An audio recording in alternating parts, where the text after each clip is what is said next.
নমস্কার বন্ধুরা, তোমাদের সবাইকে স্বাগত জানাই আজকের এই ক্লাসটিতে। এখানে আমরা শুরু করেছিলাম তোমাদের দশম শ্রেণীর কোষে দেখি 14। এটা ছিল অংশীদারি কারবার, পার্টনারশিপ বিজনেস। তো এখানে মোটামুটি সহজ সহজ 8টা অঙ্ক আমরা করে ফেলেছি, মানে একই ধরনের অঙ্ক। যে ভাই আমরা বিজনেস করব, ব্যবসা করব, ব্যবসাতে আমি টাকা দেবো, তুইও টাকা দিবি, দিয়ে ব্যবসা করবো, ব্যবসা হওয়ার পরে যে টাকাটা লাভ হবে সেটা আমরা কেমন করে ভাগ করব, মূলধনের অনুপাতে ভাগ করব। এটা তো আমরা শিখে গিয়েছিলাম, কিন্তু এখানে মূলধনটা একটু বদলে যাচ্ছে। যে ভাই আমি মানে প্রথমে কি করলাম, যে বিজনেসটা শুরু করলাম, যে তুই অত টাকা দিলি, আমি অত টাকা দিলি, আরো কেউ যদি দেই তাহলে পার্টনারশিপ হয়ে গেলো, টাকা দিয়ে দিলাম। এরপরে বিজনেস চলার মাঝে মাঝে কেউ বলছে যে না আমি আরো বেশি টাকা লাগাবো, কেউ বলছে না আমার টাকা দরকার, আমি সেখান থেকে তুলে নেব। তো এইরকম যখন কন্ডিশনটা হয়, যে কখনো টাকা দিচ্ছে কখনো আবার নিয়ে নিচ্ছে, সেখানে কিন্তু মূলধনটা কিন্তু বদলে যায়। তখন আমাদের হিসাব লাগাতে হয় যে ভাই কার টাকাটা কত সময় ধরে কেটেছে, সেটা কিন্তু আমাকে মূলধন হিসেবে ধরতে হবে। যেমন এখানে 9 নম্বর অঙ্কটা দেখো, আজকে আমরা এখানে 9 নম্বর, 10 নম্বর, 11 নম্বর এই 3টা অঙ্ক করব। তাহলে দেখো 9 নম্বর অঙ্কটা কি বলছে। বলছে যে বছরের প্রথমে প্রদীপ বাবু ও আমিনা বিবি যথাক্রমে 24,000 টাকা ও 30,000 টাকা নিয়ে ব্যবসা শুরু করেন। 5 মাস পরে প্রদীপ বাবু আরো 4,000 টাকা মূলধন দেন। বছরের শেষে 27,716 টাকা লাভ হলে কে কত লাভ্যাংশ পাবেন সেটা হিসাব করে বলতে বলছে। এখানে কি করলো ভাই, দুজন আছে, দুজনে টাকা দিচ্ছে নির্দিষ্ট পরিমাণে 1,24,000, আর একজন দিচ্ছে 30,000। সেই 30,000-এর মধ্যে মানে এটা হয়ে গেল ব্যবসাটা। এরপরে বলছে যে প্রদীপ বাবু 5 মাস পরে আরো 4,000 টাকা দিয়ে দিলেন, তো সেটাও তার মূলধনের মধ্যে আমাকে ধরতে হবে। তো সেই রকম ক্ষেত্রে আমি কি রকম করে অঙ্কটা করব, সেইটার জন্য এখানে দেখো কিরকম করে করতে হবে।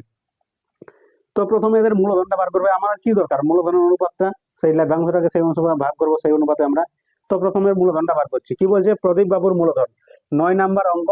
এখানে বলবো যে প্রদীপ বাবুর মোট মূলধন, প্রদীপ বাবুর মোট মূলধন, মোট মূলধন। তো দেখো এখানে এই যে 24,000 টাকা দিচ্ছে, কত দিয়েছে, 24,000, 24,000 টাকা দিল। তো এই টাকাটা তার 12 মাস কেটেছে, মানে 1 বছর পুরো সময়টা কিন্তু কেটেছে এই টাকাটা। তাহলে সেটাকে আমরা কি করব, মাস হিসেবে বার করব। 12 মাস কেটেছে, কারণ এটাকে মাসটাকে যদি আমি 1 বছর করি, এটাকে 1 দিয়ে গুণ করছি, আবার কোনোটা আমাদের 4 মাস আছে, কোনোটা আমাদের 6 মাস আছে। তখন সেটাকে আমরা যেমন 6 মাস যদি তাহলে 1-এর 2 এরকম ভগ্নাংশ একটা আসবে, তো কাটাকাটি করতে আমাদের অসুবিধা হবে। ওই জন্য এটাকে মাস হিসেবে বার করছি, কারণ অনুপাত যখন আমরা নিয়ে আসবো তখন কেটে ছেটে ব্যাপারটা একই রকমের নিয়ে আসবে। কারণ বছরে যদি অনুপাত করি আর মাসের যদি অনুপাত করি, আমাদের একই আসে।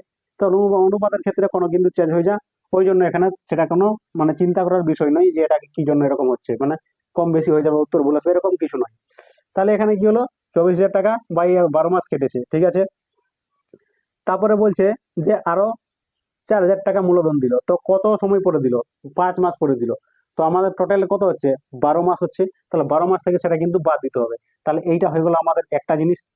এবার আরো মূলধন যেটা যুক্ত হবে, সেটা কোনটা যুক্ত হবে, 4,000 যুক্ত হবে। তাহলে এখানে 4,000 দিলাম, 4,000 গুণিত এটা কত কেটেছে, আমাদের টোটাল বছরটা হচ্ছে 12 মাসের, তার মধ্যে 5 মাস পরে দিয়েছে, মানে 5 মাসটা আমাদের মাইনাস করতে হবে, ঠিক আছে। তাহলে এই জিনিসটা হলো।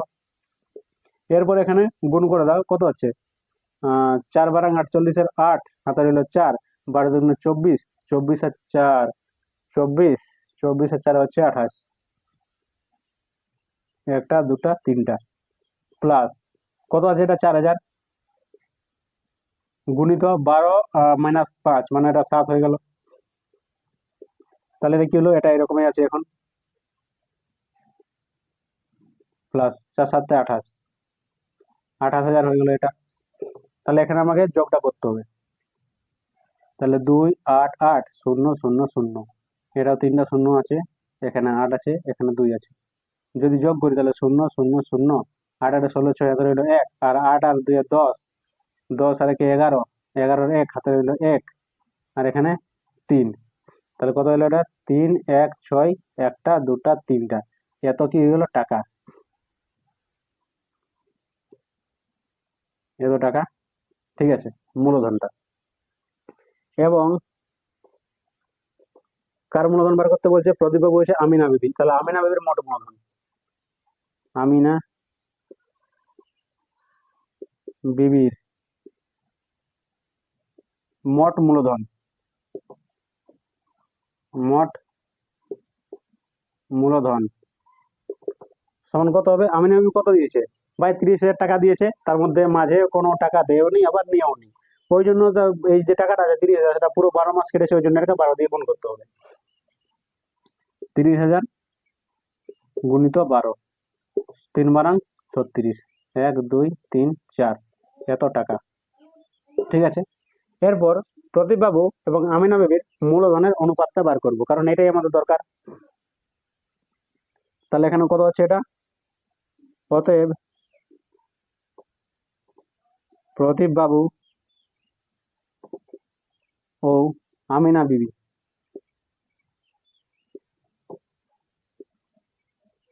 বিবির মূলধনের অনুপাত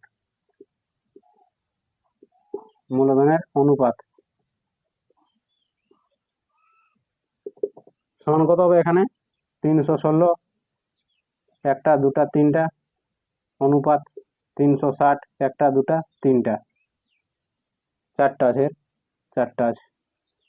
তাহলে এখানে 3টা জিরো আর এখানে 3টা জিরো কেটে গেল, 316 আর 360। তাহলে এটা যদি আমি ভাগ করি, তাহলে এটা হচ্ছে আমাদের 15 দুগুণে 30, 1 90, মানে 6, মানে হচ্ছে কত এটা?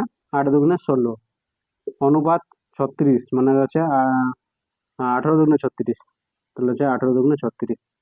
তাহলে যদি আরো কাটাকাটি করি, তাহলে কত আসছে এটা? 7 দুগুণে 14, 1 90, 9 দুগুণে 18, তাহলে এটা হয়ে গেল, এটা হয়ে গেল আমাদের কত? 9 দুগুণে 18। তাহলে এরকম করে আসছে, আর এটা মোটামুটি এরপরে আর কাটাকাটি এটা যাবে না আর। এর তো তাহলে এটা হয়ে গেল আমাদের অনুপাতটা। তাহলে এখন কত লাভ করছে এখানে বছরের শেষে? 7,716 টাকা লাভ করছে। তাহলে সেই হিসেবে এদের অনুপাতটা আমাদের, মানে এদের টাকার পরিমাণটা বার করতে হবে। তাহলে এখানে বলে দেবো যে মোট লভ্যাংশ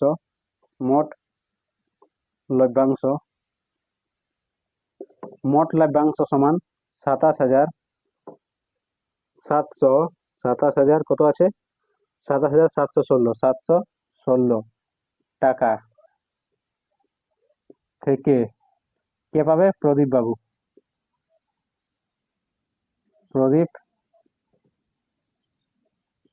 বাবুর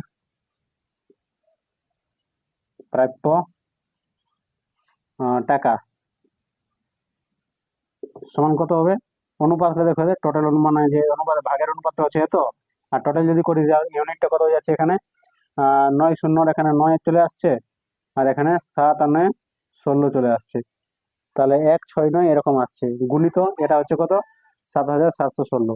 তাহলে এখানে 27,716। এবার কি করতে হবে আমাকে? কাজটা কি? এটাকে ভাগ করতে হবে। তাহলে ভাগটা এখানে করে দেখো, 1 6 আর 9, এটা কত আছে এখানে? 2 7 7 1 6। তো এই যে এখানে কত আছে? 6 9 আছে, 69 আছে, এটা কত পাবো? এটাকে 170 ভেবে নাও। তাহলে 70 ভাবলে এটা কত দাঁড়াচ্ছে? এটা 17 দাঁড়াচ্ছে। এবার 17 সঙ্গে এর গুণটা করো, তাহলে একটু বুঝতে সুবিধা হবে এরকম করে। তাহলে 17 দুগুণ কত? 34, 34টা কিন্তু এখানে 17 দুগুণে 34, এটা 277 আছে। তাহলে 17 দুগুণে যদি 34 করি, তাহলে কত আসছে এখানে? 9 দুগুণে 18, না ধরলে 1, 6 দুগুণে 12, তাহলে 3 হাতে রইলো 1, 1 দুগুণে 2, আর 3, 138 চলে আসছে। তাহলে একবারে এটা যাবে এটা। তাহলে একবারে যদি যাই, তাহলে এখানে কত? 1 6 আর 9, ঠিক আছে। তাহলে এখানে 9 আছে কত না সালে? 17 হবে। 9 আর 9 9 10, মানে 8, 9 8 17, হাতে রইল 1, এখানে 6টা কত হয়ে যাবে? 6, এখানে 7 হয়ে যাবে। 7 আছে কত না সালে? আচ্ছা, মিলে গেলো 0। তাহলে এটা হয়ে যাবে আমাদের 108। এখান থেকে 1 নামবে। তাহলে এরপর এখানে গুণটা করে দেখি, 6 17 কত হয়? 102 হয়। তাহলে এখানে 108 আছে। তাহলে 7 17 119, তাহলে এখানে কত আছে? এটা 108। তাহলে আমি কি করব? একবার এটাকে আমি 7 দিয়ে যদি আমি করে দেখি, তাহলে 7 দিয়ে 7 নাম 63, 3 হাতে রইল কত? 6, আর এখানে 6 7 42, 42 42 আর 6 48 আর 8 হাতে রইল কত? 4, আর এখানে 7 7 4 11। তাহলে 11 আর 83 চলে আসছে। এখানে কত আছে? 10 আছে। তাহলে এটা হবে না, আমি এখানে 6 দিয়েই করতে হবে। তাহলে 6 দিয়ে যদি করি, তাহলে 6 নাম 54, 4 হাতে রইল 5, আর এখানে ছক ছক 36, 36 আর 5 আছে 6 নং 54, হাতে রইল 5, ছক ছক 36, 36 আর 5 আছে 41, 41 এর 1 হাতে রইল 4, আর এখানে ছয় একে ছয় আর চারে 10, তাহলে এরকম আসছে। তাহলে এখানে কত হয়ে গেল, এটা 4 আছে কত মেশালে 11 হবে, তাহলে এখানে 7 আর 4 11, হাতে রইলো 1, 1 এটা 2 হয়ে গেল, 2 আছে কত মেশালে এখানে 8 হচ্ছে, তাহলে মানে এখানে 6, এটা তো শূন্য হয়ে গেল, তাহলে এখানে তাহলে 6 নামলো। তাহলে এরপরে দেখো এখানে এটা মিলার একটু সম্ভাবনা থাকে। এই এই যে ইউনিট ডিজিট আছে, মানে লাস্টের যে একক সংখ্যাটা, সেটা কিন্তু এটা সাহায্যে গুণ করে মেলাবার চেষ্টা করো, তাহলে কিন্তু একটু সহজ হয় আর কি। মানে ওটা হতেও পারে না পারে, পুরো আমাদের পরে দেখতে হবে। যেমন এখানে কত 3 নাম 27, 4 নাম 36, 4 নাম 36, তাহলে 4 দিয়ে 4 নাম 36, তাহলে 6 এখানে আসছে, 4 নাম 36 6 আছে না লাস্টে, তাহলে এই 6টার সঙ্গে মিলছে। তো এবার ওইটা দিয়ে এবার গুণ করে দেখছি। তাহলে যদি আমি এখানে 4 দিয়ে গুণ করি, তাহলে 4 নাম 36 6, হাতে রইল 3, এখানে 4 চক 24 আর 3 27 7, হাতে রইল কত 2, আর এখানে 4 একে 4 আর 2 কত 6, মানে 6 7 6 6 7 6, মানে এটা 4 দিয়েই যাবে। তাহলে কত হয়ে গেল 6 7 6, আর করার দরকার নেই, আমরা বুঝে গেছি যে কত 164 চলে এসেছে। তাহলে এখানে কেটে যাবে, এখানে আসবে 1 6 আর 4, ঠিক আছে। এবার এটা গুণ হবে আমাদের 7 9, আর এখানে 1 6 আর 4, গুণ যদি করি তাহলে কত আসছে, এখানে গুণ করি কত 7 9 দিয়ে, তাহলে এখানে 7 আর 9, তাহলে কত আসছে এখানে 4 নাম 36 6, হাতে রইল কত 3, 4 নাম 36 6, হাতে রইল 3, আর 6 নাম 54 54 আর 3 57 57 7, হাতে রইল 5, আর 9 কে 9 আর 5 আছে 14, এরকম আসছে। এরপর 7 4 7 28 8, হাতে রইল কত 2, 4 7 28 8, হাতে রইল 2, 7 6 7 42 42 আর 2 44, হাতে রইল কত 4, আর এখানে 7 থেকে 7 আর 4 11, তাহলে এরকম আসছে। এখানে গুণিত হবে এটা, তার মানে এখানে 8, এখানে 4, এখানে 1, এখানে 1, এরকম করে গুণটা হবে আমাদের। দেখবে যাতে একটু ভুল না হয়। তাহলে 4 নাম 36 6, হাতে রইল 3, 6 নাম 54 আর 3 57, হাতে রইল 5, 9 কে 9 আর 5 14, ঠিক আছে। তাহলে এখানে 4 7 28 8, হাতে রইল 2, 6 7 42 2, হাতে রইল 6 7 42, আর হাতে কত ছিল 2 ছিল, তাহলে 44 হয়ে গেল, হাতে রইল 4, আর 7 থেকে 7 4 11, তাহলে ঠিক আছে। তাহলে এখানে কত হলো 6 হয়ে গেল, এখানে 8 7 15 5 হয়ে গেল, হাতে রইল 1 হলো, 4 4 8 আর 1 9 হলো, 1 আর 1 2 হলো, আর এখানে 1 আছে।